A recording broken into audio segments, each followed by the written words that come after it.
ভারতের সবচেয়ে কম বয়সী ধনকুবের খেতাব পেয়েছেন মাত্র ৩১ বছর বয়সী অরবিন্দ শ্রীনিবাস। ইন্ডিয়ার রিচ লিস্ট ২০২৫ অনুযায়ী তার সম্পদের পরিমাণ দাঁড়িয়েছে ২১,১৯০ কোটি রুপি। তামিলনাড়ুর চেন্নাইয়ে ১৯৯৪ সালের ৭ জুন জন্মগ্রহণ করেন তিনি। শৈশব থেকে বিজ্ঞানের প্রতি তার ছিল প্রবল আগ্রহ। পড়াশোনা করেছেন ভারতের নামকরা শিক্ষা প্রতিষ্ঠান IIT মাদ্রাজে।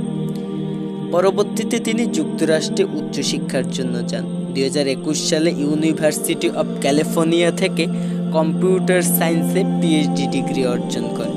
অরবিন্দর কর্মজীবন শুরু হয় বিশ্বের শীর্ষ প্রযুক্তি প্রতিষ্ঠানগুলোতে। কাজ করেছেন OpenAI, গুগল ইত্যাদিতে। ২০২২ সালের আগস্টে মাত্র ২৮ বছর বয়সে তিনি প্রতিষ্ঠা করেন কৃত্রিম বুদ্ধিমত্তা নির্ভর সফট অ্যাপ। এই প্রতিষ্ঠান তৈরি করে AI চালিত ChatGPTর সার্চ ইঞ্জিন, যা ব্যবহারকারীদের দ্রুত, নির্ভর এবং বিশ্বাসযোগ্য উত্তর দিতে সক্ষম। খুব অল্প সময়ে এই প্রযুক্তি বিশ্বই সুনাম কুড়িয়েছে। এই সুবাদে অরবিন্দ ভারতের সবচেয়ে কম বয়সী ধনকুবের লিস্টে স্বীকৃতি পেয়েছেন।